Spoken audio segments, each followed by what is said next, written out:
Praise the Lord. Welcome to the church. ஓசியா 4:6. என் ஜனங்கள் அறிவில்லாமையினால் சங்கரமாகிறார்கள். நீ அறிவை வெறுத்தாய். ஆகையால் நீ என் ஆசாரியனாய் இராதபடிக்கு நானும் உன்னை வெறுத்து விட்டேன். நீ உன் தேவனுடைய வேதத்தை மறந்தாய். ஆகையால் நானும் உன் பிள்ளைகளை மறந்து விடுவேன். மனிதர்கள் இந்த உலகத்தில் மனிதர்களுக்கு இருக்கிற பிரச்சனைக்கு முக்கியமான காரணம் என்னன்னா, அவங்களுக்குள்ள பிசாசு வைக்கிற அறியாமையினால தான் ஜனங்க இந்த உலகத்தில் பாடுகளை அனுபவிக்கிறாங்க, வேதனைகளை அனுபவிக்கிறாங்க, வியாதிகளை அனுபவிக்கிறாங்க, கஷ்டங்களை துன்பங்களை அனுபவிக்கிறாங்க. அதுக்கு முக்கியமான காரணம் என்னன்னா அறியாமை தான். அந்த அறியாமையை பிசாசு ஒரு மனுஷனுடைய வாழ்க்கையில் கொண்டு வருகிறதுனால தான் அவனுக்கு பிரச்சனைகள், போராட்டங்கள், கஷ்டங்கள், வியாதிகள், துன்பங்கள் இதெல்லாம் ஏற்படுது. பிசாசு எதை குறித்த அறியாமையை கொண்டு வரான்னா, வேதத்தை குறித்து நம்ம சரியாக புரிந்து கொள்ளக்கூடாது என்று சொல்லி அவன் அறியாமையை மனுஷர்களுடைய மனதில் அவன் விதைக்கிறான். பிரச்சனை இருக்குதுன்னா, போராட்டங்கள் வாழ்க்கையில் இருக்குதுன்னா, கஷ்டம் துன்பங்கள் வாழ்க்கையில் இருக்குதுன்னா, அதுக்கு காரணம் என்னன்னா அறியாமை தான். அதனால தான் யோவான் 8:32 இயேசு சொல்கிறாரு, சத்தியத்தை அறிவீர்கள், சத்தியம் உங்களை விடுதலை ஆகும். இந்த வார்த்தையை குறித்த வெளிப்பாடு நமக்கு உண்டாகும்போது நம்முடைய மனதில் இருக்கிற அறியாமை நீங்கி போகுது. அந்த அறியாமை நீங்கி போகிறதுனால நமக்கு விடுதலை உண்டாகிறது. அதனால தான் பவுல் ஜெபிக்கும்போது அவர் ஜெபிக்கிறாரு. நம்ம எபேசியரில் வாசிக்கிறோம் 1, அவர்களுக்கு பிரகாசம் உள்ள மனக்கண்களை தந்தரல வேண்டும் என்று. அதுதான் பவுலுடைய முக்கியமான ஜெபமாய் இருக்கிறது. அப்போது பவுல் ஜெபிக்கிறாருன்னா அவர் வியாதியிலேருந்து சுகம் பெறணும் அப்படின்னு ஜெபிக்கல, விசுவாசிகள். புரியுதுங்களா? பணப்பிரச்சனையிலேருந்து வெளியே வரணும் அப்படின்னு ஜெபிக்கல.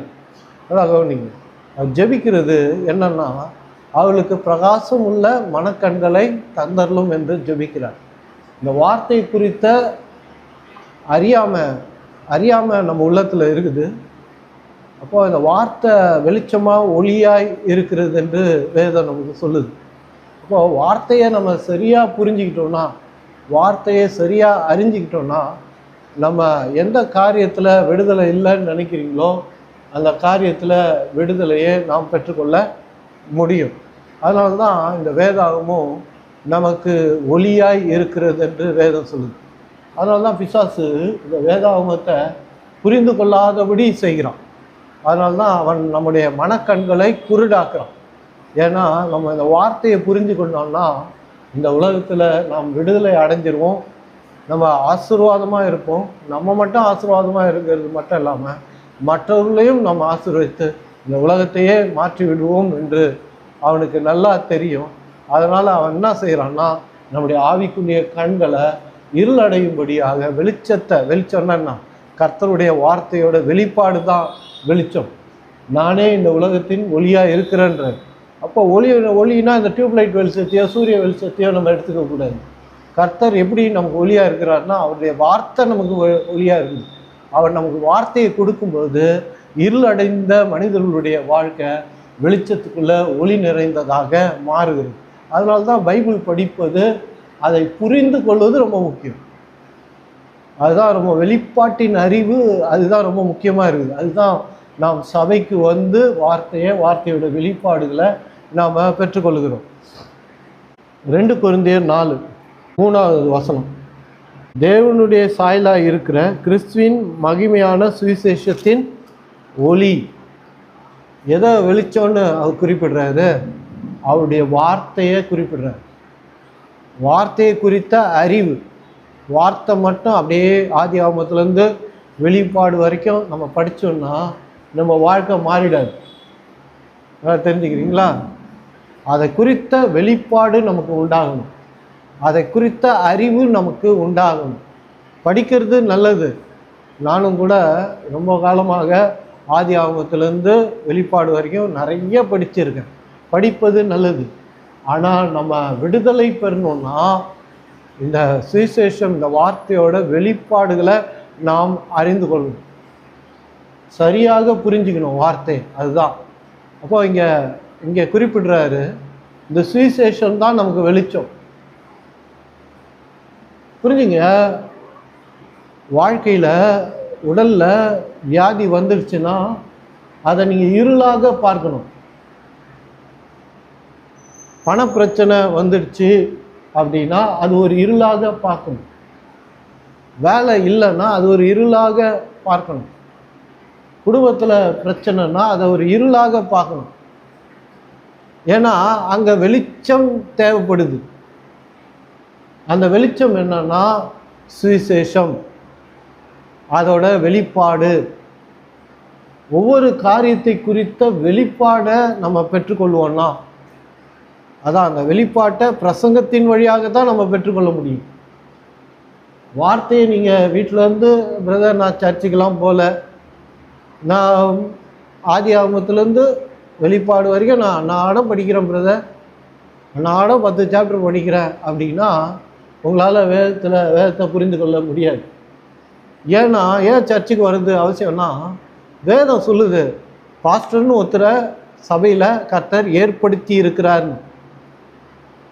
அப்படி நம்ம வீட்டிலே உட்கார்ந்து நம்ம வேதத்தை படித்து புரிஞ்சிக்க முடியும்னா அவர் அந்த வார்த்தையை சொல்ல வேண்டிய அவசியம் இல்லை, இல்லையா? அப்போது மெய்ப்பர்களை கர்த்தர் வைத்திருக்கிறார். ஏன் வைத்திருக்கிறார் அப்படின்னா, நல்ல ஆழமான பிரசங்கங்களை மனிதர்களுக்கு பண்ணும்படியாக, அதை அவங்கள புரிய வைக்கும்படியாக கர்த்தர் மெய்ப்பர்களை அவர் வைத்திருக்கிறார் என்று வேதம் நமக்கு சொல்லுகிறது. அப்போ இங்கே பாருங்கள், பிசாசு என்ன பண்ணுறான்னா, நம்ம ஆவிக்குரிய கண்களை, மனக்கண்களை இருள் அடையும்படியாக செய்கிறான். எப்படி இருள் அடையும்படியாக செய்கிறான்னா, சுவிசேஷத்தை நம்ம அறியாதபடி செஞ்சிட்டான்னா, அதை படிக்காதபடி, அதை புரிந்து கொள்ளாதபடி அவன் செய்து விட்டான் என்று சொன்னால் நம்ம வாழ்க்கை இருள் அடைந்து விடும். ஏன்னா இந்த வசனம் சொல்லுகிறது 2 கொரிந்தியர் 4:2 தேவனுடைய சாயலாக இருக்கிற கிறிஸ்துவின் மகிமையுள்ள சுவிசேஷத்தின் ஒளி, அந்த வெளிச்சம், அதுதான் வெளிச்சம், சுவிசேஷம் தான் வெளிச்சம். அப்போ அவிசுவாசிகளாகிய அவர்களுக்கு பிரகாசமாக இராதபடிக்கு இப்பிரபஞ்சத்தின் தேவனானவன் அவர்களுடைய மனக்கண்கை குருடாக்கினான். ஆவிக்குரிய கண்களை பிசாசு எப்படி குருடாக்குறான்? ஒரு குச்சி எடுத்துன்னு வந்து குத்தலை, ஒரு ஈட்டி எடுத்து குத்தலை. நம்ம வேதத்தை சரியாய் அறிந்து கொள்ளாதபடி, புரிந்து கொள்ளாதபடி ஒரு மனுஷனுடைய வாழ்க்கையில் அவன் இருளை கொண்டு வருகிறான். நல்லா தெரிஞ்சிங்க, இருள் எப்படி நீங்கி போகுது இந்த உலகத்திலே எடுத்துங்க. டக்குன்னு கரண்ட்டு நின்று போகுதுன்னா என்ன ஆகுது? அந்த இடமே இருட்டாயிடுது, இல்லையா? ராத்திரியிலாம் கரண்ட் நின்றுச்சுன்னா, ஒரு 10 மணிக்கு நைட்டு கரண்ட்டு நிற்கிதுன்னா, டக்குன்னு நின்றுச்சுன்னா நம்ம வீட்டில் நம்ம 24 மணி நேரம் கூட இருக்கிறோம், அங்கே தான் அதிகமாக வசிக்கிறோம். ஆனால் நம்மளாலே காலை எடுத்து வைத்து சரியாக நடக்க முடிவதில்லை. எதையாவது இடிச்சிருவோமா, எதையாவது மெரிச்சிருவோமா, ஏதாவது இருக்குமா அப்படின்லாம் நம்ம பல விஷயமாக யோசிக்கிறோம், இல்லையா?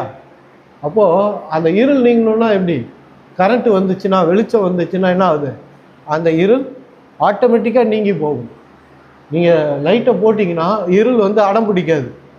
நான் வெளிச்சத்தை எதிர்த்து போராடி உங்களுக்கு நான் இருளாகவே இருப்பேன் அப்படின்லாம் இருளால் செய்யவே முடியாது. வெளிச்சத்துக்கு அவ்வளவு வல்லமை உண்டு. அதே போல தான் நம்ம வாழ்க்கை, இருளடைந்த மனுஷனுடைய வாழ்க்கையை மாற்ற முடியும்னா அது சுவிசேஷத்தின் வெளிப்பாடுகளால் தான் முடியும். சுவிசேஷம் என்னும் ஒளியினால், வெளிச்சத்தினால தான் முடியும். அந்த வெளிச்சம் என்பது வார்த்தை மட்டும் இல்லை, வார்த்தையோட அறிவு. அதனால்தான் யோவான் 8:32 இயேசு சொல்கிறாரு, சத்தியத்தை அறிவீர்கள். சத்தியத்தை படிப்பீங்கன்னு சொல்லலை, சத்தியத்தை அறிவீர்கள், புரிந்து கொள்வீர்கள். அந்த அறிவு தான் நம்மளை விடுதலையாக்கும். அதை குறித்து தான் பிரசங்கிக்க பாஸ்டராகிய நாங்கள் அழைக்கப்பட்டிருக்கிறோம். Praise the Lord. அப்போது சத்தியத்தை நாம் அறிந்தாலே போதும், நம்ம விடுதலை அடைஞ்சிடலாம். Praise the Lord. அப்போது விடுதலை அடைகிற வழி என்ன? சத்தியத்தை அறிந்து கொள்வது, அதை புரிந்து கொள்வது, அதுதான் வழி. அதுதான் நிரந்தரமான விடுதலையை கொண்டு வரும் என்று வேதம் சொல்லுது. அதுதான் வேதாகமும் நமக்கு வார்த்தை நமக்கு கொடுக்கப்பட்டிருக்கு. நம்ம சத்தியத்தை புரிந்து கொண்டாலே நம்ம சுகம் பெற்றுடலாம். அது எவ்வளவு கொடுமையான வியாதியாக இருக்கலாம், டாக்டரே கைவிட்டு இருக்கலாம். அது கேன்சராக இருக்கலாம், எய்ட்ஸாக இருக்கலாம், இல்லை என்ன மாதிரி ஒரு வியாதியாக கூட இருக்கலாம். இன்னும் 2 மாதம் தான் நீங்கள் வாழ்வீங்க அப்படின்னு சொன்னாலும் சரி, வார்த்தையை நம்ம அறிந்து கொண்டால் நாம் அந்த நோயிலிருந்து விடுதலை அடையலாம். ஒவ்வொரு பிரச்சனையிலிருந்தும் நம்ம விடுதலை அடையணும்னா இந்த வார்த்தையை நாம் புரிஞ்சுக்கிட்டா போதும். சரியான பிரசங்கங்களை நாம் கேட்டாலே போதும். நாம் இந்த ஓசியாவில் சொல்லப்பட்டிருக்கபடி அந்த அறியாமையிலிருந்து விலகி கொள்ளும்போது, அறியாமையிலிருந்து நாம் விடுதலை அடையும் போது நாம் சுகத்தை பெற்றுக்கொள்ளலாம், விடுதலையை பெற்றுக்கொள்ளலாம். நமக்கு தேவையான ஆசீர்வாதங்களை, நன்மைகளை போதுமான அளவுக்கு மட்டும் இல்லை, அதிகமாகவே நாம் பெற்றுக்கொள்ளலாம் என்று வேதம் நமக்கு சொல்லுது. அப்போ நம்ம உள்ளத்தில் இருக்கிற அறியாமையை நாம் போக்கி கொள்ளணும். அதுதான் ரொம்ப முக்கியம். நிறைய பேர் என்ன நினைக்கிறாங்க, ஜபத்தில் விடுதலை உண்டாகும், நான் நிறைய நேரம் ஜபம் பண்ண போகிறேன் அப்படின்னு நினைக்கிறாங்க. ஆனால் அவங்களுக்கு ஒன்று புரிவதே இல்லை. வார்த்தையை நம்ம புரிந்து கொண்டு, கர்த்தருடைய வார்த்தையோட வெளிப்பாடுகளை நாம் அறிந்து கொண்டு, அதன் பிறகு வார்த்தை சொல்கிறபடி நம்ம ஜபம் பண்ணுவோம்னா தான் விடுதலை உண்டாகும். ஒழிய நம்ம சும்மா போய் ஆண்டவர்கிட்ட, ஆண்டவரே இதை கொடு, ஆண்டவரே இதை தாங்க, ஆண்டவரே நான் நம்புகிறேன், ஆண்டவரே விசுவசிக்கிறேன், அழுகுற ஆண்டவரே, புலம்புற ஆண்டவரே, கத்துற ஆண்டவரே, முட்டிக்கால் போட்டுக்கிற ஆண்டவரே, கையை உயர்த்துகிற ஆண்டவரே, அதனால் நீங்கள் எனக்கு செய்வீங்கன்னு நான் நம்புகிறேன் ஆண்டவரே அப்படின்னீங்கன்னா அது உண்மையான விடுதலையை அது கொண்டு வராது. அப்படியே கர்த்தர் சரி ரொம்ப அவசரமாக இருக்குது, முக்கியமாக இருக்குது, இல்லை ரொம்ப ரொம்ப உயிரே போகக்கூடிய நிலை இருக்குது, சரி நம்ம சுகப்படுத்திடுவோம், இல்லை விடுதலை ஆக்கிடுவோம். விடுதலை ஆக்கினாலும் ஜபத்தில் அது கொஞ்ச நாள் தான் அந்த விடுதலை வரும், கொஞ்சம் மாதம் வரைக்கும் தான்.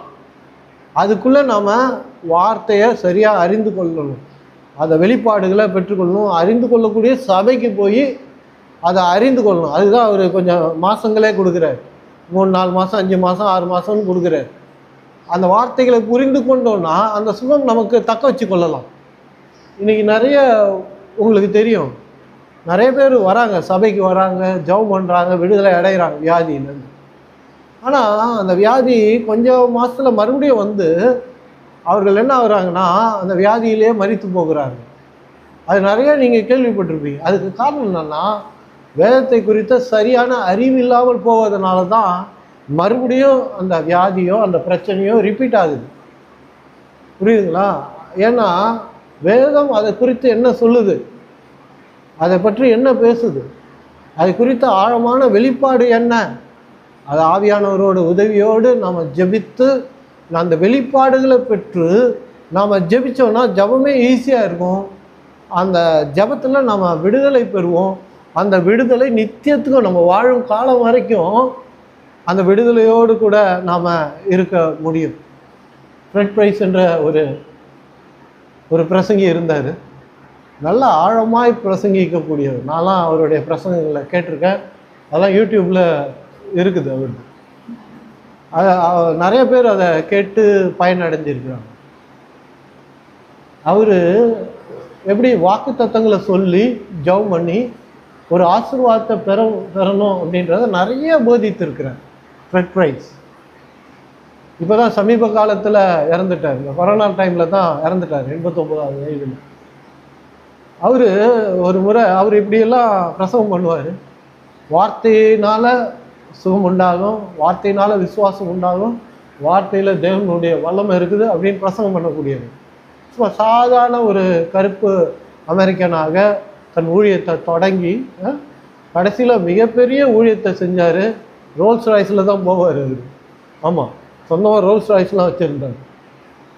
அப்படிப்பட்ட நல்ல ஆசீர்வாதமான ஒரு ஊழியக்காரர்.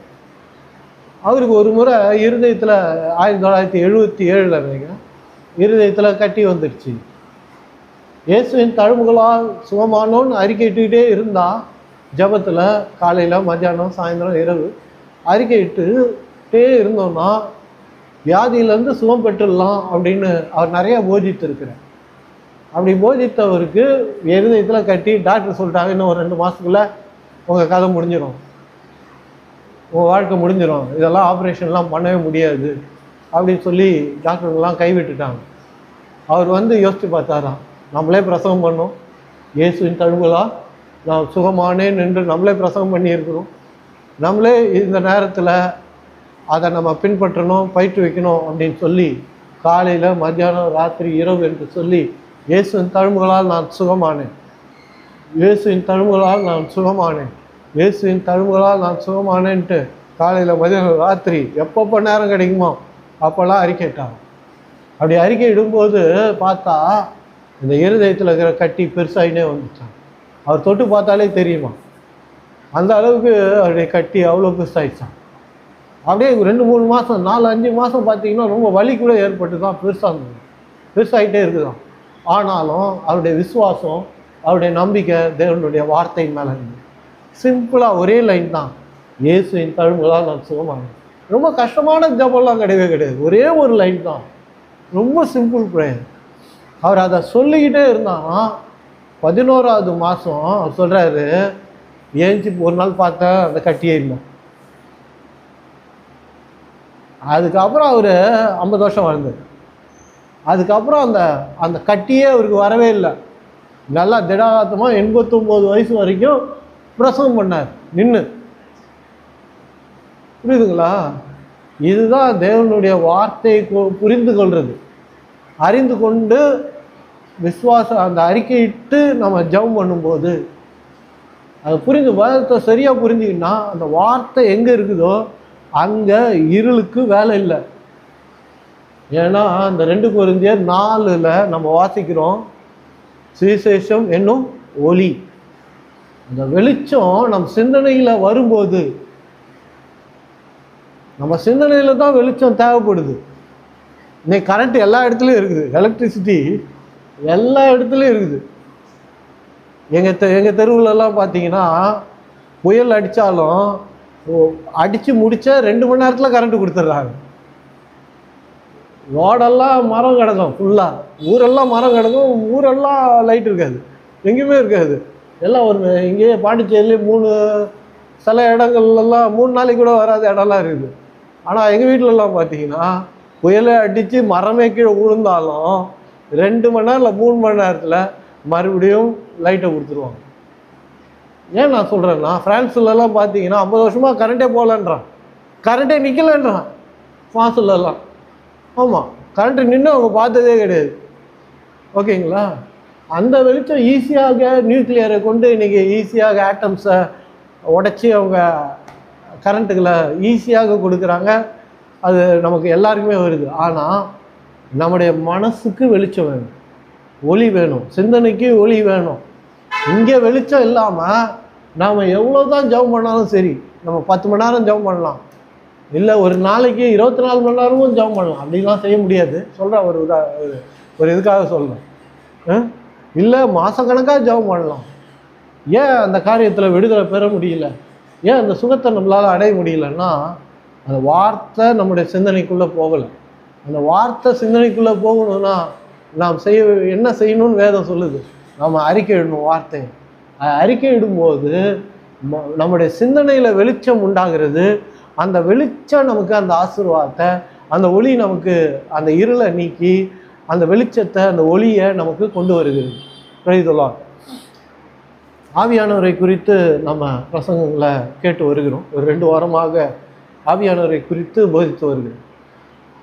அப்போஸ்தலர் பணி 1:5 கடைசி 3 லைன், பிதாவின் வாக்குத்தத்தம் நிறைவேற காத்திருங்கள் என்று கட்டளையிட்டார். ஒலிவு மலையில் இயேசு கடைசியாக பேசுகிறார். தன் சீடர்களுக்கு அங்கேருந்தான் பரமேற போகிறார், பரலோகத்துக்கு போக போகிறார். அப்படி சீடருக்கு முன்னாடி பரலோகத்துக்கு போகிறதுக்கு முன்னாடி அவர் சொல்கிறாரு, பிதா ஒரு வாக்கு தத்துவம் உங்களுக்கு கொடுத்துருக்கிறார், அது நிறைவேறும்படியாக நீங்கள் இங்கே காத்திருங்க அப்படின்றார். எருசலேம்லேயே காத்திருங்க அப்படின்றார் இயேசு. நான் போய் பரிசுத்த ஆவியை நான் அனுப்புகிறேன் அப்படின்னு சொல்கிறார். இப்போ நான் போய் பரிசுத்த ஆவியை அனுப்புகிறேன் என்று இயேசு சொல்கிறார். அப்போ அவர் சொல்லும்போது சொல்கிறாரு, பிதாவின் வாக்கு தத்துவம் நிறைவேற காத்திருங்கள் என்று சொன்னார். நாம் பரிசுத்த ஆவியை பெற்றிருக்கிறோம்னு சொன்னால், பிதா வாக்கு கொடுத்ததுனால தான் நம்ம பரிசுத்த ஆவியை பெற்றிருக்கிறோமோ ஒழிய நம்முடைய கிரியையினால் நாம் பரிசுத்த ஆவியை பெறவே முடியாது. நம்ம சுய பரிசுத்தத்தினால நம்மளால் பரிசுத்த ஆவியை நாம் பெறவே முடியாது. சுய நீதியினால் நாம் பரிசுத்த ஆவியானவரை பெறவே முடியாது. ஏன்னா நீங்கள் ஆதியாகமம் 6 பார்க்குறோம், 5வது வசனம், மனுஷனுடைய அக்கிரமம் பூமியில் பெருகினது என்றும் அவன் இருதயத்து நினைவுகளில் தோற்றமெல்லாம் நித்தமும் பொல்லாததே என்று கர்த்தர் கண்டு தாம் பூமியில் மனுஷனை உண்டாக்கினதற்காக கர்த்தர் மனஸ்தாபப்பட்டார். அது அவருடைய இருதயத்துக்கு விசனமாய் இருந்தது. மனுஷனை உண்டாக்குனதுக்காக கர்த்தர் கஷ்டப்பட்டாராம், வேதனைப்பட்டாராம் கர்த்தர். ஏன்னா அவனுடைய சிந்தனை பொல்லாததாக இருந்தது. ஒரு மனுஷனுடைய சிந்தனை எப்படியோ அப்படிதான் அவனுடைய வாழ்க்கை.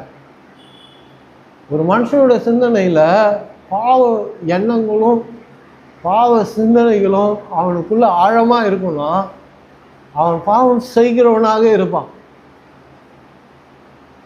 பாவம் அவனுக்குள்ள ஒரு கோட்டையாக எழும்பி இருக்கும்னா அவனுடைய செயல்கள் எல்லாம் பாவம் நிறைந்ததாகத்தான் இருக்கும். அதனால் இங்கே சொல்கிறாரு கர்த்தர், மனுஷனுடைய அக்கிரமம் பூமியில் பெருகினதென்றும். ஏன் அக்கிரமம் பெருகினது? அவன் இருதயத்தின் நினைவுகளின் தோற்றமெல்லாம் நித்தமும் பொல்லாததே என்று கர்த்தர் கண்டு. அவனுடைய சிந்தனை நித்தமும் எப்போவோ பொல்லாததா இல்லை, ஏதோ ஒரு தடவை அவனுக்கு பொல்லாத சிந்தனை அவன் யோசிக்கிறான்றது இல்லை. 24 மணி நேரமும் பொல்லாத சிந்தனைகளை உடையவனாகவே இருக்கிறான். நித்தமும் 24 மணி நேரமும் அவனுக்கு பாவ சிந்தனைகளும் பாவ யோசனைகளும் அவனுக்குள்ளே இருக்குது. அதனால் மனுஷனுடைய அக்கிரமம் பூமியில் பெருகினது என்று கர்த்தர் சொல்கிறார். மனுஷனுடைய சிந்தனை எப்படி இருக்குதோ அப்படி தான் பூமி இருக்கும். பூமியில் ஒன்றும் நல்லது கெட்டது என்று ஒன்றும் கிடையாது. மனுஷனுடைய சிந்தனையை பொறுத்து தான் ஒரு மனுஷனுடைய வாழ்க்கை இருக்கும். அவனுடைய சிந்தனை பொல்லாததாக இருக்கும்னா அவனுடைய வாழ்க்கையும் பொல்லாததாக இருக்கும். அப்போ கர்த்தர் சொல்கிறாரு, பேசிக்கலாக அடிப்படையாகவே இவனுடைய சிந்தனையே பொல்லாததாக இருக்குது அப்படின்னு சொல்லி அவர் வேதனைப்படுறத, மனஸ்தாபப்படுகிறத நம்ம 6வது வசனத்தில் நம்ம படிக்கிறோம். அப்போது இங்கே 3வது வசனத்தில் அவர் சொல்கிறார் பாருங்க, அப்பொழுது கர்த்தர் என் ஆவி என்றென்றைக்கும் மனுஷனோடு போராடுவது இல்லை, அவன் மாம்சம் தானே, அவன் இருக்க போகிற நாட்கள் 120 வருஷம் என்றார். மொத்தம் 900 வருஷம்லாம் வாழ்ந்தாங்க இல்லையா? ஆதாமே 900 வருஷம் வாழ்ந்தான். நிறைய பேர் 900 வருஷம் வாழ்ந்தார்கள் என்று அதுக்கப்புறம் வேதம் நமக்கு சொல்லுது. ஆனால் இங்கே கர்த்தர் இனிமேல் ஆவியானவர் உங்களோடு இருக்க போகிறதில்ல. ஏன்னா அடிப்படையிலேயே சிந்தனையே பொல்லாததாக இருக்குது. அவரும் உங்கள் சிந்தனைகளை மாற்ற நிறைய முயற்சி பண்ணுறாரு. ஆனால் வலுக்கட்டாயமாக அந்த மாற்றத்துக்குள்ளே நாங்கள் வரவே மாட்டோம். அவர் என்ன சொன்னாலும், ஆவியானவர் என்ன சொன்னாலும் எங்கள் பாவ வழிகளையோ பாவ சிந்தனைகளையோ விட்டு நாங்கள் வர மாட்டோம் அப்படின்றதுல விடாப்பிடியாக அவர்கள் நிற்கிறத நம்ம அப்போ அவர் சொல்கிறாரு, என் ஆவியே மனுஷனிடமிருந்து எடுத்து விடுவேன்றார், பரிசுத்த ஆவியை அவர்களை விட்டு எடுத்து விடுவேன் என்று கர்த்தர் சொல்லுகிறார். அதன் பிறகு என்ன செய்கிறார் பாருங்க, தேவன் மனுஷன் மேலே கொண்ட அன்பு மாறாது பாருங்க. அவனை கைவிடவே மாட்டார். ஆதாம் தவறு செய்தான், அவனை கைவிட்டு அவனை நரகத்தில் தள்ளிட்டாரா? கிடையவே கிடையாது. ஏன்னா தேவன் அன்பாக இருக்கிறார். பிதா, குமாரன், பரிசுத்த ஆவி அப்படின்னு மூவராக கர்த்தர் இருக்கிறார் என்று வேதம் சொல்லுது. ஏன் மூவராக இருக்கிறார்? ஏன் ஒருவராக குறிப்பிடப்படுவதில்லை? ஏன்னா ஒரே தேவன் தானே, ஒரே கடவுள் தானே அவர். அப்படி இருக்கும்போது ஏன் மூவராக அவர் காணப்படுறார்? ஏன் ஒரே கடவுளாக சொல்லலாமே? ஒருத்தராகவே நம்ம அறிந்து கொள்ள முடியாதா? அறிந்து கொள்ள முடியும். ஆனால் ஒருத்தராக நம்ம ஈஸியாக அறிஞ்சிக்கலாம். பிதான்னு ஒருத்தருன்னா பிதான்றதை அறிஞ்சிக்கலாம். இயேசு மட்டும் அப்படின்னா இயேசுன்னா அறிஞ்சிக்கலாம், ஆவியானவன்னா அறிஞ்சிக்கலாம். ஆனால் இந்த திருத்துவத்தை புரிந்து கொள்ளவே முடியாது. நீ என்ன பாருங்க, திருத்துவ தேவனை நம்ம அறிவினால புரிந்து கொள்ளவே முடியாது. நீ புரிஞ்சிக்க ட்ரை பண்ணாலும் புரிஞ்சிக்க முடியாது. என்ன மூவராக இருக்கிறாங்க, அதுக்கப்புறம் வேதம் ஒரே கடவுள் அப்படின்னு சொல்லுது அப்படின்னு நம்மளால் புரிஞ்சிக்கவே முடியாது. அப்போ ஏன் இந்த திருத்துவத்தை பிதா, குமரன், பரிசுத்த ஆவியானவர் அப்படின்றத கர்த்தர் எழுதி நமக்கு வலியுறுத்தி இருக்கிறார்? புரியாத ஒரு விஷயத்தை ஏன் கர்த்தர் நமக்கு சொல்லியிருக்கிறார் அப்படின்னு நம்ம பார்க்கும்போது ஒரே ஒரு காரணம்தான், கடவுள் நம்மளை அன்பு செய்கிறார். கர்த்தர் இந்த ஒரு காரணம் தான் இருக்கும்னு ஜெரோம் எழுதின கமெண்ட்ரியில் அவர் எழுதியிருக்கிறார். ஜெரோம் பாவ வழிகளில் வாழ்ந்து கர்த்தருக்கென்று அப்புறம் வாழ்ந்து பல வால்யூம்ஸ் எழுதியிருக்கிறார், கமெண்ட்ரிஸ் எழுதியிருக்கார். அவர் எழுதுனது இன்னைக்கு பிரயோஜனம் அதிகமாக அவர் தான் நிறைய எழுதியிருக்கார், ஆழமாக எழுதியிருக்கிறார். அவர் இந்த திருத்துவத்தை நம்ம எப்படி புரிஞ்சிக்கலாம் அப்படின்றத அவர் சொல்லும்போது அவர் சொல்கிறது இதுதான், தேவன் நம்மை அன்பு செய்கிறார் அப்படின்றத நம்ம புரிஞ்சிக்கணும். இந்த திருத்துவத்தை நம்ம புரிஞ்சிக்கலன்னா தேவன் நம்மை அன்பு செய்கிறார் என்பதை நம்மளால் புரிஞ்சிக்க முடியாது. அதுக்காகத்தான் இந்த திருத்துவமே சொல்லப்பட்டிருக்கு. ஏன்னா நம்ம வேதத்தில் வாசிக்கிறோம் பாருங்க, பிதா குமாரனை அன்பு செய்கிறார், குமாரன் பிதாவை அன்பு செய்கிறார். ஒருத்தர் அன்பு செய்கிறது அங்கே எழுதப்பட்டிருக்கு. அப்போ கடவுள் அன்பு செய்கிறவர் என்பதை பிதா, குமாரன், பரிசுத்த ஆவியை வைத்து தான் நம்மளால், அந்த ட்ரினிட்டியை வச்சு தான் நம்மளால் அதை புரிந்து கொள்ள முடிகிறது. அதனால தான் இயேசு சொல்கிறார், பிதா என்னை அன்பு செய்கிறார், நான் பிதாவை அன்பு செய்கிறார்.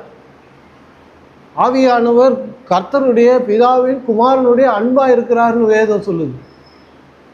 இந்த மூணு இதுவும் பிதா, குமாரன், பரிசுத்த ஆவியானவர் என்பது நமக்கு சொல்லப்படலைன்னா கடவுள் அன்பு செய்கிறார் என்பதை நம்மளால் அறிஞ்சிக்கவே முடியாது.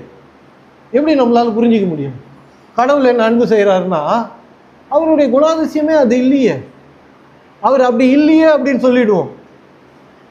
எப்படி கடவுள் அன்பு செய்கிறாருன்னா பிதா குமாரனை அன்பு செய்கிறார், குமாரன் பிதாவை அன்பு செய்கிறார். இந்த மூவரும் அன்பு ஒருத்தர் அன்பு செய்கிறதின் வழியாக தான் கடவுள் அன்பு செய்கிறவர் என்பது, அன்பாக இருக்கிறவர் என்பதை நம்மளால் புரிந்திக்க முடியுது. அதனால தான் ட்ரையாங்கிள் காட் என்று வேதம் நமக்கு சொல்லுது. இல்லைன்னா அவர் அன்பு செய்யுங்கன்னு சொல்கிறாரு, நான் அன்பு செய்கிறேன் அப்படின்னு சொல்கிறாருன்றதை தான் நம்மளால் பார்க்க முடியுமா ஒழிய அவர் அன்பு செய்கிறார்ன்ற கிரியை நம்மளால் பார்க்க முடியும். விளங்குச்சிங்களா? இந்த இந்த இந்த மூவராக இருக்கிறார்ன்ற வழியாக தான் கடவுள் அன்பு செய்கிறார் என்பதை நம்மளால் புரிந்து கொள்ள முடிகிறது. தேவன் எந்த இடத்துலையும் மனுஷனை கைவிடுவதே இல்லை. இங்கே பார்த்தீங்கன்னா நோவாவின் காலம் வருது, நோவாவின் காலம் அது. எல்லா மனுஷனும் அழிச்சிட்டு அங்கே நோவாவையும் அவனுடைய குடும்பத்தையும் வச்சு மறுபடியும் சந்ததியை உண்டாக்குகிறார். இந்த பூமியில் மனுஷன் இருக்கணுன்றது கடவுள் நல்லா தெளிவாக உணர்த்துகிறார் நமக்கு. பூமியில் மனுஷன் இல்லாமல் போகவே மாட்டான். நம்ம எல்லாம் சொல்கிறோம், நியூக்ளியர் வார் வந்துச்சுன்னா, நியூக்ளியர் பாம்பை எடுத்து போட்டாங்கன்னா இந்த உலகமே பூசிக்கிடும், மனுஷனே இருக்க மாட்டான் அப்படின்றாங்க. அந்த மாதிரி அவங்க செய்யறதுக்கு வாய்ப்பே கிடையாது. புரியுதுங்களா? ஏன் வாய்ப்பு இல்லைன்னா, கடவுள் கர்த்தர் இந்த பூமியில் மனுஷன் இருக்கணுன்றதை அவர் விரும்புகிறார். அது அவருடைய சித்தம், அவருடைய விருப்பம். அது எதிர்க்க நம்ம போகவே முடியாது. அப்போது இங்கே இனிமேல் ஆவி மனுஷனோடு போராடுவதில்லை என்று சொல்லிட்டு பிதா மறுபடியும் மனுஷனுக்கு வாக்கு கொடுக்குறார். அதுதான் ஏசாயால நம்ம வாசிக்கிறோம்.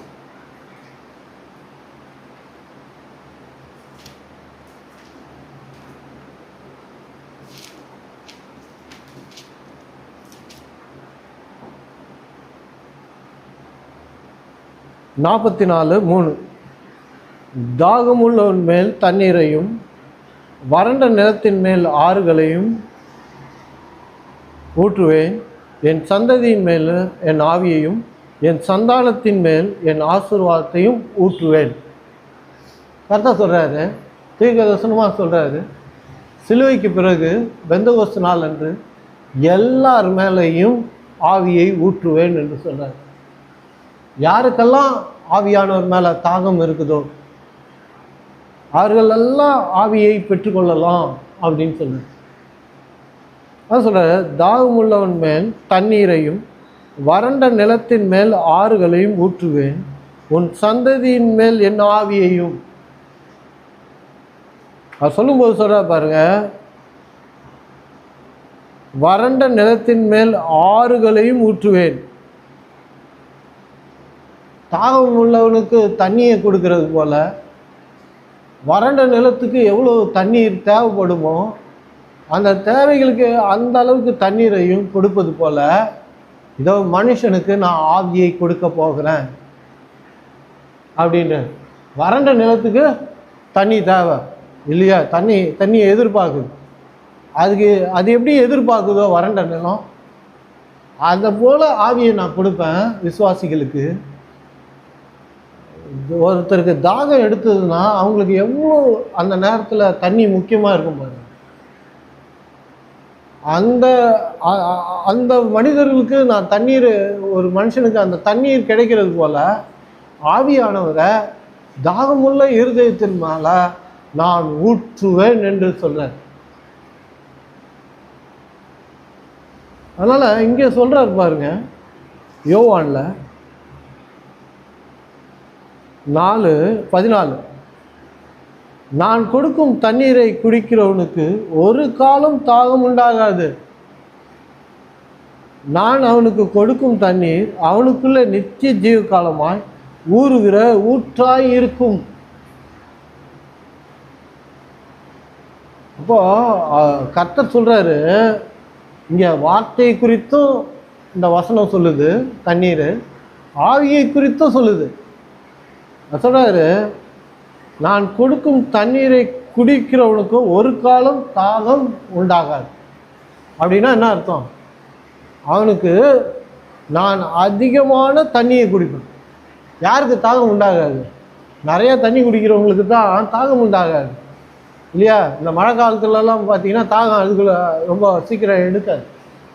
ஏன்னா உடம்புல தண்ணி இருந்துக்கிட்டே இருக்கும்.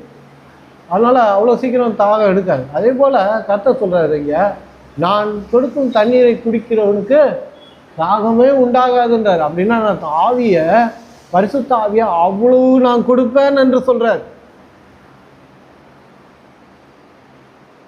அன்லிமிட்டடாக கொடுப்பேன் அப்படின்றார் பரிசுத்த ஆவியானவர்.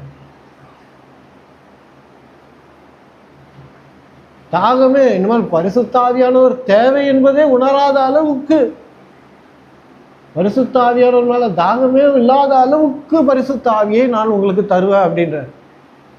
அதனால தான் இயேசு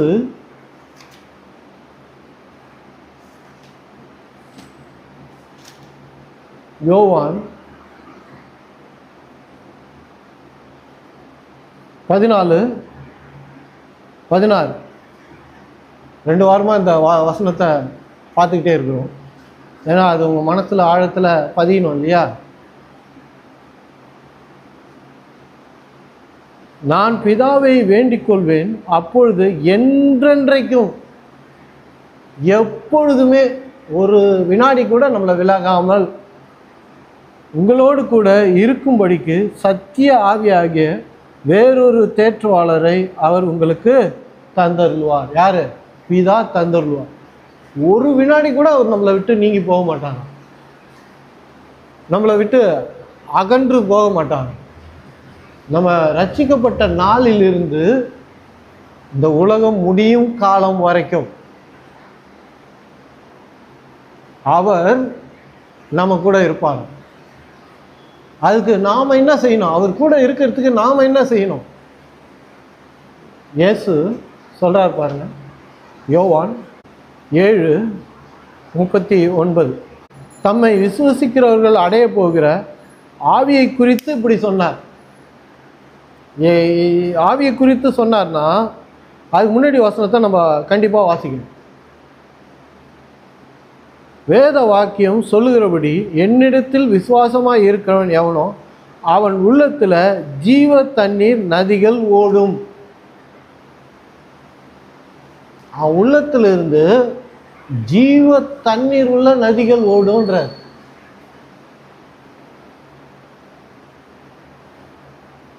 வேத வாக்கியம் சொல்லுகிறபடி என்னிடத்தில் விசுவசிக்கிறவன் எவனோ அவன் உள்ளத்திலிருந்து ஜீவ தண்ணீர் உள்ள நதிகள் ஓடும். தம்மை விசுவசிக்கிறால் அடைய போகிற ஆவியை குறித்து இப்படி சொன்னார். அப்படின்னா இயேசு இங்கே என்ன சொல்றாரு? விசுவசிக்கிறவங்க ஆவியை பெற போறாங்க. இப்போ பரிசுத்த ஆவியை நம்ம பெறணும்னா நம்ம செய்ய வேண்டியது என்ன? இயேசுவை விசுவசிக்கிறவர்களாக நம்ம இருக்கணும். அதுதான் தகுதி. எல்லாத்துக்கும் ஒரு தகுதி இருக்குது இல்லையா? ஒரு வேலைக்கு போகிறோம்னா அதுக்குரிய தகுதி இருக்கணும். இங்கே ஆவியை நம்ம பெறுறதுக்கான தகுதி என்னன்னா இயேசுவை விசுவசிக்கிறது. இயேசுவை விசுவசிக்கிறதுனால ஆவியானவர் நமக்குள்ள வந்து தங்குகிறார்.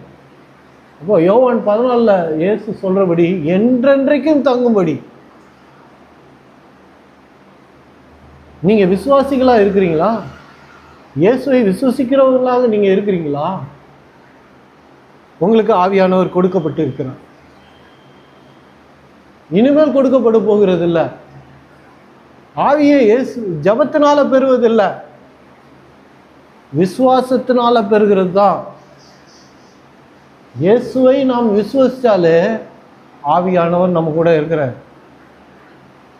நம்ம விசுவசிச்சிட்டோம்னா அப்புறம் நம்ம செய்ய வேண்டிய ஜபத்தில் என்ன தெரியுங்களா? ஆவியானவர் என்னோடு கூட இருக்கிறார் ஆண்டவரே, அதற்காக நான் நன்றி சொல்றேன். ஆவியானவர் என்னை நடத்துகிறார் ஆண்டவரே, நான் நன்றி சொல்றேன். ஆவியானவருடைய குரலை நான் கேட்கிறேன் ஆண்டவரே, நன்றி சொல்றேன் ஆண்டவரே. ஆவியானவர் என்னை போதிக்கிறார் ஆண்டவரே, நன்றி சொல்றேன் ஆண்டவரே. ஆவியானவர் என்னை விடுதலை ஆக்கி இருக்கிறார் ஆண்டவரே, நன்றி சொல்றேன் ஆண்டவரே. இதுதான் நம்முடைய ஜபமாய் இருக்கணும். ஆவியானவரை பெறுவது ஜபம் கிடையாது. நீங்க ரட்சிக்கப்பட்ட உடனே கர்த்தர் உங்களுக்கு கொடுக்கிறார் ஆவியை. அதுதான் வேதத்தில் இங்கே சொல்லப்பட்டிருக்கு, இந்த இடத்துல சொல்லப்பட்டிருக்கு. இயேசுவை விசுவசிக்கிற ஒவ்வொருத்தரும் ஆவியை பெறுவார்கள் என்று இயேசுவே சொல்றாரு. எப்படி பெறுவார்கள் என்று சொன்னால் அவர் எப்பொழுதும் தங்கி இருக்கும்படியாக பெறுவார்கள். அதனால்தான் இயேசுவிடத்தில் காணப்பட்ட அதே ஆவியானவர் இப்போ உங்களிடத்திலும் என்னிடத்திலும் அவர் காணப்படுகிறார். அவர் நமக்குள்ளே இருக்கிறார். அதனால்தான் நம்ம கொரிந்தியரில் வாசிக்கிறோம், நாம் ஆவியானவருடைய ஆலயமாய் இருக்கிறோம் என்று வசனம் சொல்லுது.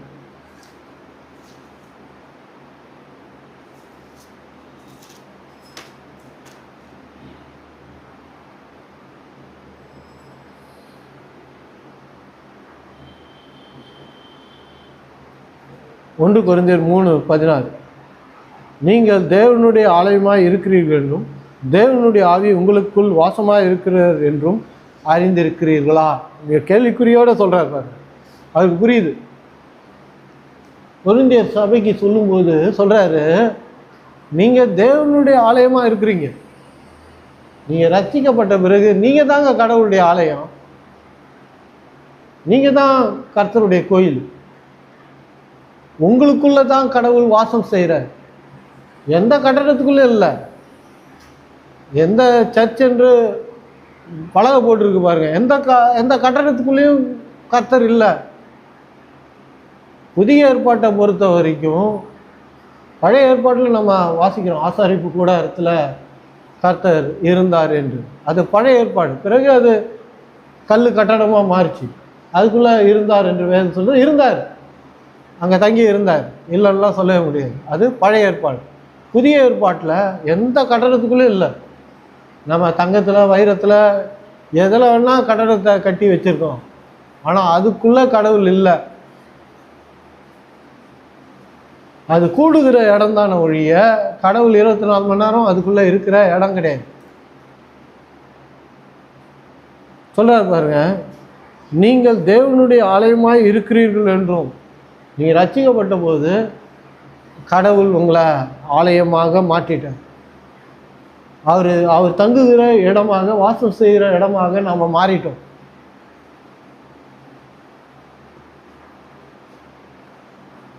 தேவனுடைய ஆவி உங்களில் வாசமாக இருக்கிறார் என்றும் அறிந்திருக்கிறீர்களா? மறுபடியும் வாசிக்கிறேன். தேவனுடைய ஆவி உங்களில் வாசமாக இருக்கிறார் என்றும் அறியாதிருக்கிறீர்களா? உங்களுக்கு புரியலையான்னு கேட்குறார் கொரிந்தியர் சபையில் இருக்கிறவங்களுக்கு. ஆவியானவர் உங்களுக்குள்ள இருக்கிறார், நீங்க ஆலயமா இருக்கிறீங்க. கடவுள் உங்களுக்குள்ள தங்கி இருக்கிறார், வாசம் செய்கிறார்னா வாழுறார். He lives inside you. அவருடைய வாழ்க்கைய உங்களுக்குள்ள அவர் வாழ்கிறார். அதனால்தான் பிதாவுடைய சித்தத்தை செய்யறது ரொம்ப ஈஸியா இருக்குது. ஏன் கர்த்தருடைய சித்தம் ரொம்ப சுலபமா இருக்குதுன்னா, அவருடைய வாழ்க்கைய அவர் நமக்குள்ள வாழ்கிறபடினால அவருடைய வாழ்க்கை நம்முடையதாக இருக்குது. அதனால ஆவிக்குரிய வாழ்க்கை ரொம்ப ஈஸியாக சுலபமாக இருக்குது. நிறைய ஆவிக்குரிய மனிதர்கள் ஆவிக்குரிய வாழ்க்கையா அது ரொம்ப கஷ்டம் பிறகு, ரொம்ப பாடுகள் நிறைந்தது பிறகு, ரொம்ப துன்பம் நிறைஞ்சது பிறகு, ரொம்ப கஷ்டம் பிறகு, கண்ணீரும் போராட்டமும் தான் பிறகு இந்த வாழ்க்கை. ரொம்ப கஷ்டமான வாழ்க்கை பிரதர் ஆவிக்குரிய வாழ்க்கை அப்படின்னு நிறைய பேர் சொல்லுகிறத என் காதால் நான் கேட்டிருக்கிறேன். அவங்களுக்கு புரியவே இல்லை. கடவுள் அவர்களுக்குள்ள இருக்கிறார் என்று வேதம் சொல்ல, அவர்களுக்குள்ள வாழ்கிறார் என்று வேதம் சொல்லுது. அவர் நமக்குள்ள வாழ்கிறார்னுக்குள்ள அவருடைய வாழ்க்கை நமக்கு உண்டாயிருக்குது. அதனால்தான் கர்த்தர் சொல்றாரு, என் நுகம் எளியது என்று சொல்றாரு, என் சுமை எளிதுன்னு சொல்றாரு. வருத்தப்பட்டு பாரம் சுமக்குகிறவர்களே என்னிடம் வாருங்க, என்னுடைய நுகம் எளிதுன்னு தான் சொல்றாரு. ஈஸி. ஆவிக்குரிய வாழ்க்கை ரொம்ப சுலபன்றார் அந்த அந்த வார்த்தை, அந்த வசனத்தில் அவரு. என்கிட்ட வா.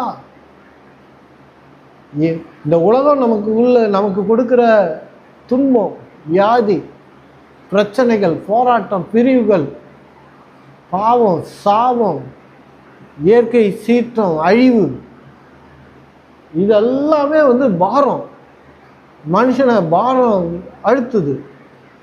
கிறிஸ்துக்குள்ள இல்லாததுனால இந்த உலகத்தோட பாரம், இந்த சுமையை அவன் சுமந்து கொண்டு இருக்கிறான் வாழ்நாளெல்லாம். இந்த பாரத்தை சுமந்துனுக்கிறான். கர்த்தர் சொல்றாரு, இயேசு சொல்றாரு, அப்பா இந்த உலகம் மேலே சுமத்துச்சுப்பாரு எல்லா பாரங்களையும், அவமானம், நிந்தை, தோல்வி, விரக்தி, டிப்ரெஷன், சப்ரேஷன், எல்லாத்தையும் அவன் மேலே சுமத்துச்சுப்பாரு. அந்த சுமையை என் மேலே வச்சுடு, ஃப்ரீ ஆயிடு. என்னுடைய சுமையை ஏற்றுக்கோ அப்படின்றாரு. என் நுகம் எளிது, அது ஒன்றுமே கிடையாது, அது ஒரு சுமையே கிடையாது. என் மேலே உன் துன்பம், உன் பாடுகள், என்னோட எல்லாத்தையும் என் மேலே சுமத்திட்டு நீ ஃப்ரீ ஆகிடு. என் சுமை ரொம்ப எளிது, என்கிட்ட வந்தீங்கன்னா எல்லாமே ஈஸி தான். ஆவிக்குரிய வாழ்க்கை என்பது ரொம்ப சுலபமான வாழ்க்கை. நீங்கள் அழுகிறவர்களும் புலம்புகிறவரும், ஐயோ ஆவிக்குரிய வாழ்க்கை, ஐயோ முடியல ஆண்டவரே அப்படின்றீங்கன்னா வசனம் உங்களுக்கு சரியாக புரியலன்னு அர்த்தம், வார்த்தை உங்களுக்கு புரியலன்னு அர்த்தம். ஏன்னா கர்த்தர் சொல்கிறார் இல்லையா, யோவான் 8:32, சத்தியத்தை அறிவீர்கள், சத்தியம் உங்களை விடுதலை ஆக்கும். அப்போ இந்த யோவானில் அவர் சொல்கிறாரு, நான் உங்களுக்கு ஆவியை தர போகிறேன், ஜீவ நதிகள் உங்கள் உள்ளத்துலேருந்து ஓட போகுது அப்படின்றது. வார்த்தை உங்களுக்குள்ளேருந்து வெளியே வரப்போகுது. ஆவியானவர் வந்தார்னா உங்களுடைய வாயிலிருந்து கர்த்தருடைய வார்த்தை, அதோட வெளிப்பாடு உங்கள் வாயிலிருந்து ஜீவ நதியாக வெளியே வரும் அப்படின்னு கர்த்தர் சொல்கிறார். அப்போது இங்கே ஏசாயா 44 நம்ம வாசிக்கிறோம், தாகம் உள்ளவன் மேல் தண்ணீரையும் வறண்ட நிலத்தின் மேல் ஆறுகளையும் உன் சந்ததியின் மேல் என் ஆவியையும். ஏன் அங்கே சந்ததின்னு சொல்கிறார் தெரியுதுங்களா? சிலுவைக்கு அப்புறம் அது வரைக்கும் ஆவியானவர் பழைய ஏற்பாட்டிலலாம் ஒரு சீசனுக்காக தான் வருவார். அவருடைய பிதாவுடைய சித்தம் நிறைவேற வரைக்கும் தான் அந்த மனுஷன் இடத்துல இருப்பார் ஒழிய, அந்த சித்தம் முடிஞ்சிடுச்சுன்னா ஆவியானவர் அந்த மனுஷனிடமிருந்து அந்த தீர்க்கதரிசியிலிருந்து எடுக்கப்படுவார். நிரந்தரமாக யார்கிட்டையும் ஆவியானவர் பழைய ஏற்பாட்டில் இருந்ததில்லை. அதான் பழைய உடன்படிக்கை. அதான் பழைய உடன்படிக்கைக்கும் புதிய உடன்படிக்கைக்கும் உள்ள வித்தியாசம். இங்கே யோவான் 14 சொல்கிறாரு, என்றென்றைக்கும் தங்கும்படியாக. அவரை விசுவசிக்கிற ஒவ்வொருத்தருக்குள்ளேயும் அவர் என்றென்றைக்கும் தங்கியிருப்பார், எப்பொழுதும் தங்கியிருப்பார் என்று வேதம் நமக்கு சொல்லுகிறது. இப்போ நாம் எவ்வளோ பேர் பெற்றவர்கள் பாருங்கள். பழைய ஏற்பாட்டில் வாழ்ந்தவர்களை விட, பரிசுத்த வாழ்களை விட, புனிதர்களை விட, பழைய ஏற்பாட்டு புனிதர்களை விட நாம் எவ்வளோ பெரிய பாக்கியம் உள்ளவர்கள். அங்கே சாதாரண மனிதர்கள் ஆவியானவரை அனுபவித்ததே கிடையாது.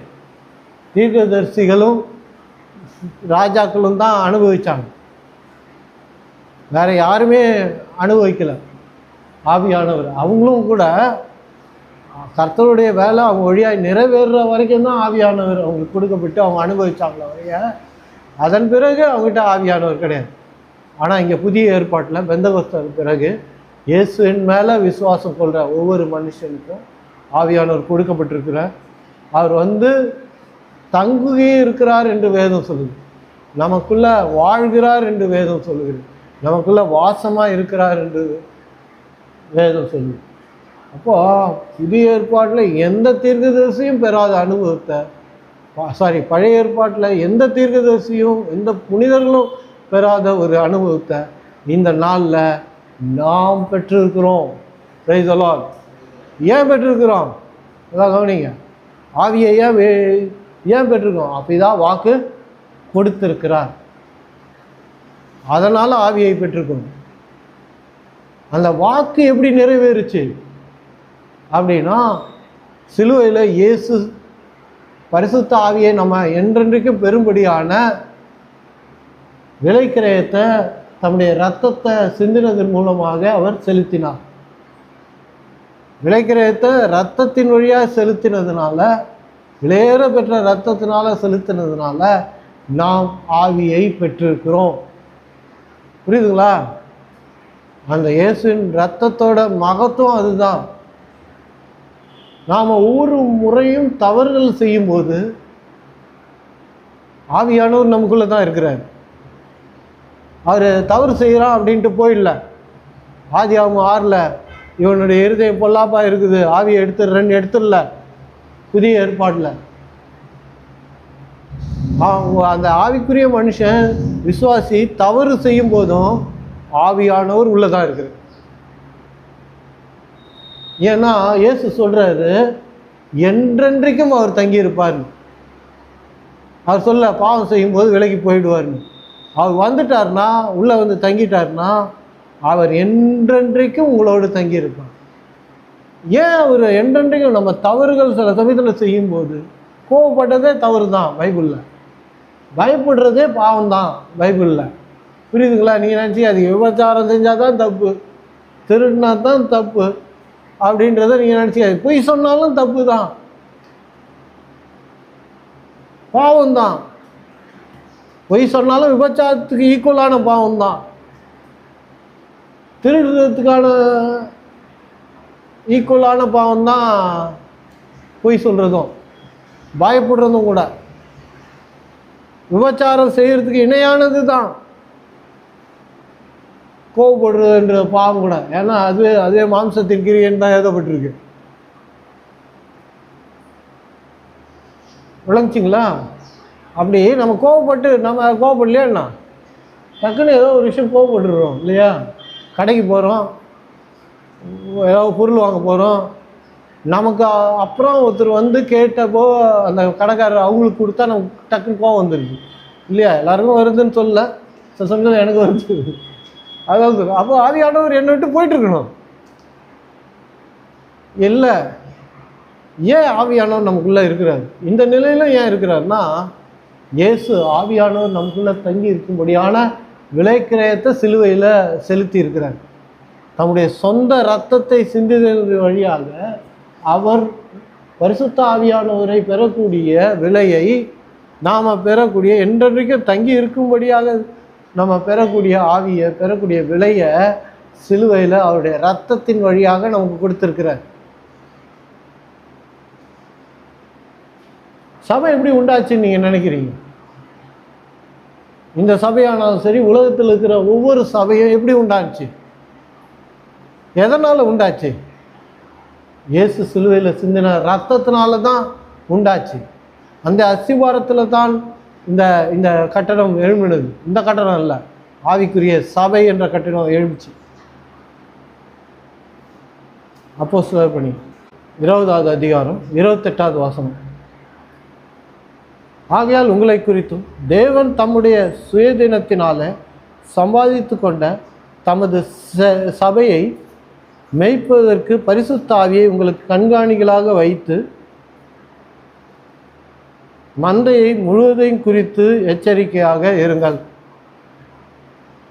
இந்த வசனம் சொல்லுது, இயேசுவின் ரத்தத்தினால தான் ஒவ்வொரு சபையும் இந்த பூமியில் உண்டா இருக்குது. சபை என்பது கட்டடம் கிடையாது, கதவு ஜன்னல் சிமெண்ட்டு கல் கிடையாது, டைல்ஸு இது அதெல்லாம் கிடையாது. சபை என்பது நாம தான், மக்கள் தான் சபை. நம்ம எங்கே கூடி வந்தாலும் அங்கே அது சபையாக மாறுகிறது. மனுஷன் இல்லைன்னா இந்த கட்டடம் ஒன்றுமே கிடையாது. இங்கே எதுவும் வல்லமை அப்படியே 24 மணி நேரமோ இதுக்குள்ளே இருக்குது அப்படின்னு நினச்சின்னுக்கிறாங்க நிறைய சபையில் இருக்கிறாங்க. அங்கே சபைக்கு போனால் அங்கே வல்லமை இருக்கும், பிறகு அங்கே ஜெபம் பண்ணால் கேட்கப்படும். ஹலோ, எந்த கட்டடத்துக்குள்ளேயும் கடவுள் இல்லை, எந்த கட்டடத்துலேயும் கடவுள் வல்லமையை தேக்கி வச்சிடல. அவருடைய வல்லமையை வார்த்தையில் வச்சிருக்கிறாரு. ரோமர் 1 வாசிக்கிறேன். அவருடைய வல்லமை வார்த்தையில் இருக்குது. அந்த வார்த்தை நம்ம கையில் இருக்குது. அதை வாயில் நம்ம பயன்படுத்த ஆரம்பிச்சோம்னா அந்த வல்லமையை நம்ம பார்க்கலாம். அப்போ சபை எப்படி உண்டாகுச்சுன்னா, இந்த வசனம் சொல்லுது, இயேசுவின் ரத்தத்தினால உண்டானது, ஆவியானவர் நமக்குள்ளே வந்து தங்கினார் என்று வசனம் சொல்லுகிறது. Praise the Lord. இதான் வாக்கு கொடுக்குறாரு. இயேசு ரத்தம் சிந்தின வழியாக நாம் ஆவியை பெறுவோம். இன்னும் ஒரு இடம் யோவேல் போகும். யோவேல் 2:28. அதற்கு பின்பு நான் மாம்சமான யாவர் மேலும் என் ஆவியை ஊற்றுவேன். அப்போது உங்கள் குமாரரும் உங்கள் குமாரத்திகளும் தீர்க்க தரிசனம் சொல்லுவார்கள். உங்கள் மூப்பரும் சொப்பனங்களையும் உங்கள் வாலிபர் தரிசனங்களையும் காண்பார்கள். ஊழியக்காரர் மேலும் ஊழியக்காரிகள் மேலும் அந்த நாளில் என் ஆவியை ஊற்றுவேன். மறுபடியும் யோவேல்ல மறுபடியும் வாக்கு கொடுக்குறேன். ஆவியை நான் ஊற்ற போகிறேன் அப்படின்னு. பெந்தகோஸ்து நாள் வரப்போகிறது. அந்த நாளில் எல்லார் மேலேயும் ஆவியை ஊற்ற போகிறேன். யாருமே வித்தியாசப்படுத்தி பார்க்க போகிறதில்ல. ஊழியக்காரர் மேலே தான் ஆவியை ஊற்ற போகிறேன், விசுவாசிகள் மேலே கிடையாது. இல்லை நிறையா ஜெபம் பண்ணுறவங்க மேலே ஆவியையும் மற்றவங்க மேலே கிடையாது அப்படின்னு இல்லாமல், இல்லை பரிசுத்தவான்கள் மேலே தான் ஊற்ற போகிறேன், இல்லை பாவிகள் மேலே ஊற்ற போகிறதில்ல அப்படின்லாம் கருத்தை சொல்கிறேன். இங்கே சொல்லும்போதே சொல்கிறாரு, மாம்சமான எல்லார் மேலேயும் ஆவியை ஊற்றுவான்ட்டார். அவ்வளோதான். பாவி பரிசுத்தவான்லாம் இதில் கிடையவே கிடையாது. இயேசுவை நீங்கள் விசுவசிக்கிறீங்களா? இயேசு சிலுவையில் உங்கள் பாவங்களுக்காக ரத்தம் சிந்தி கழுவாயானார், நான் ரட்சிக்கப்பட்டிருக்கிறேன் என்பதை நீங்கள் நம்புறீங்களா? போதுமானது ஆவியானவரை பெற்றுக்கொள்ள. அவ்வளோதான். மாம்சமான யாவர் மேலும் என் ஆவியை ஊற்றுவேன். இதான் பெந்தகோஸ்து நாள் அன்று நடக்குது. இதா வாக்கு தத்தம் கொடுத்ததுனாலையும் இயேசு பாடுகளை அனுபவித்து இரத்தம் சிந்தி மரித்ததுனால, சிலுவையில் மரித்ததுனால நமக்கு ஆவியானவர் கொடுக்கப்பட்டிருக்கிறாரோ ஒழிய நம்ம சுயக்கிரியினால் நம்முடைய சுயநீதியை பார்த்து கடவுள் ஆவியானவரை கொடுப்பது கிடையாது. இங்கே பெந்தகோஸ்து நாள் அன்று எல்லா சீடர்களும் ஆவியானவரை பெறுறாங்க. அது மட்டும் இல்லை, 120 பேர் பெறுறாங்க இல்லையா? அது கொஞ்ச நாளைக்கு முன்னாடி தான், ஒரு 40-50 நாளைக்கு முன்னாடி தான் பேதுரு இயேசுவை மறுதலித்தார், சபித்தார், திட்டினார். அவரை எனக்கு தெரியாதுன்னே சொல்லிட்டார். அவர் செஞ்ச அந்த தவறுக்கு ஆவியானவரை கொடுக்கணுமா என்ன? யோசிச்சு பாருங்க. தோமா சொல்கிறான், இவ்வளோ காலம் இயேசுவோடு இருந்துட்டு விழாவில் கையை விட்டு பார்த்தால்தான் நான் அவரை நம்புவேன்றான். எவ்வளோ அவிசுவாசம் பாருங்க அவனுக்கு. ஆனால் அவன் மேலேயும் ஆவியை ஊற்றினான். நிரந்தரமாய் தங்கும்படியாய் செய்தார். அவங்களாம் போய் சுவிசேஷம் அறிவித்தாங்க. இத்தனைக்கும் தோமா இவ்வளோ தூரம் கடந்து இந்தியாவுக்கு வந்தார். நம்ம ஊர் மெட்ராஸு, இங்கேருந்து 200 கிலோமீட்டர் கூட கிடையாது, அங்கே வாழ்ந்தார். அப்போது இவங்க மேலே ஏன் ஆவியானவர் இவ்வளோ தவறுகளை செய்து இவங்க 2 மேலே ஏன் ஆவியானவர் இருக்கிறார்? அதை யோசிச்சு பாருங்க. அதுதாங்க யோவேலில் சொல்கிறாரு. அதே பேதுருவும் குறிப்பிடுறார். அப்போஸ்தலரில் எடுங்க, அப்போஸ்தலர் பணி 2வது அதிகாரம், அதே அதிகாரம், பெந்தகோஸ்து நாள் என்று ஆவியை பெற்றாங்க இல்லையா, அதே அதிகாரத்தில் எழுதப்பட்டிருப்பார். 16வது வசனம். தீர்க்கதரிசி ஆகிய தீர்க்கதரிசிகளாகிய யோவேலினால் உரைக்கப்பட்டபடியே இது நடந்திருக்கிறது. எங்க அந்த யோவேல் ஆகமம் எழுதப்பட்டிருக்குல்ல, அதை குறிப்பிடுறாரு பேதுரு. அவருக்கு புரிகிறது. யோவேலில் கர்த்தர் சொன்னார், பிதா சொன்னார், அந்த வாக்குத்தத்தை நிறைவேறும்படியாகத்தான் நாங்கள் இன்னைக்கு ஆவியை பெற்றோம் அப்படின்ட்டு. அப்போ அந்த பெந்தகோஸ்து நாளில் அந்த யோவேலில் சொல்லப்பட்ட அந்த தீர்க்கதரிசி முதியோர் மேலேயும் ஊழியக்காரர் மேலேயும் இளைஞர்கள் மேலேயும் மாம்சமானவர்கள் மேலேயும் ஆவியை ஊற்றுவோன்னு சொன்னார் பாருங்க. அதான் பெந்தகோஸ்து நாள். இந்த அர்த்தத்தை நம்ம புரியாமல் பெந்தகோஸ்து நாளை மட்டும் கொண்டாடி அன்னைக்கு மட்டும் ஆவியானவரை பற்றி பிரசங்கத்தை கேட்டோம்னா அதில் எந்த பிரயோஜனமும் கிடையாது. அது ஒரு ரிலிஜியன் தான். கடைசி நாளில் நான் மாம்சமான யாவர் மேலேயும் என் ஆவியை ஊற்றுவேன். அப்பொழுது உங்கள் குமாரரும் உங்கள் குமாரத்தையும் தீர்க்க தரிசனம் சொல்லுவார்கள். உங்கள் வாலிபர்கள் தரிசனங்களை அடைவார்கள். உங்கள் மூப்பர் சொப்பனங்களையும் காண்பார்கள். என்னுடைய ஊழியக்காரர் மேலும் அந்த நாளில் என் ஆவியை ஊற்றுவேன். அப்பொழுது அவர்கள் தீர்க்க தரிசனம் சொல்லுவார்கள். புரியுதுங்களா? அதுதான் அந்த தீர்க்க தரிசனம் தான் இந்த நாளில் நிறைவேறினது என்று பேதுரு சொல்லுகிறத நம்மளால் பார்க்க முடிகிறது. அப்போ யோவேலின் தீர்க்க தரிசனம் நம்ம வாழ்க்கையில் நிறைவேறி இருக்குது. இனிமேல் நிறைவேற போகிறதில்ல. நீங்கள் ரட்சிக்கப்பட்ட பிறகு அந்த வாக்கு தத்துவம் நம் வாழ்க்கையில் நிறைவேறி இருக்குது. பிரதர் எனக்கு நிறைவேறல அப்படின்னாதீங்க. எதுவுமே விசுவாசத்தினால தான் நிறைவேறும். கர்த்தர் சொன்னாருன்றதுனால நிறைவேறிடாது. நீங்கள் படிச்சிங்கன்றதுனால நிறைவேறிடாது வாக்கு தத்துவம். நீங்கள் இங்கே பிரசங்கம் கேட்டதுனால நிறைவேறிடாது.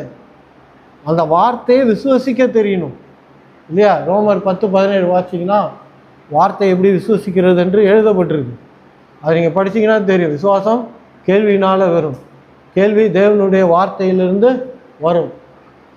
அப்போ வார்த்தையை அறிக்கையிட்டு, அந்த யோவேலுடைய வார்த்தையை அறிக்கையிட்டு, ஆண்டவரே இந்த வாக்கு தத்தம் என் வாழ்க்கையில் நிறைவேறி இருக்கிறதாக நீங்கள் சொல்ல ஆரம்பிச்சிங்கன்னா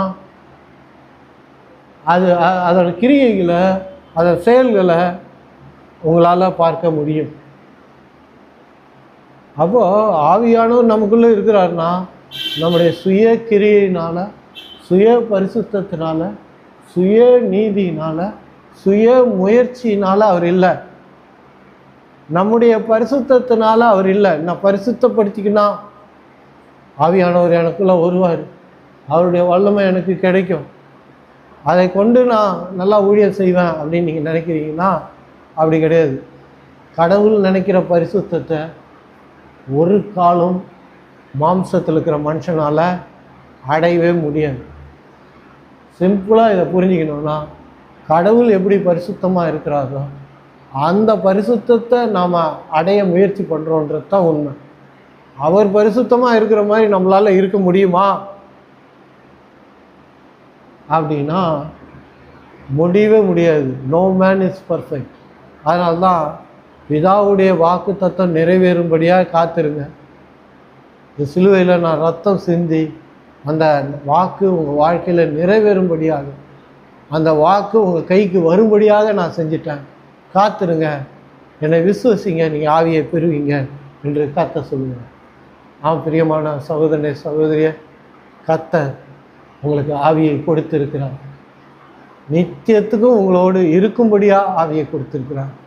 அந்த ஆவியை நம்ம சுயநீதினால் பெறல, இதா கொடுத்த வாக்கு தத்தத்தினாலும் இயேசு சிலுவையில் பாடுகளை அனுபவித்து ரத்தம் சிந்தி தன்னுடைய சுய ரத்தத்தை விலைக்கரையமாக கொடுத்ததுனால்தான் இந்த நாளில் நாம் ஆவியானவரை பெற்று அனுபவிக்கிறோமோ ஒழிய நம்முடைய ஜபத்தினாலோ நம்முடைய கிரியையினாலோ அல்ல.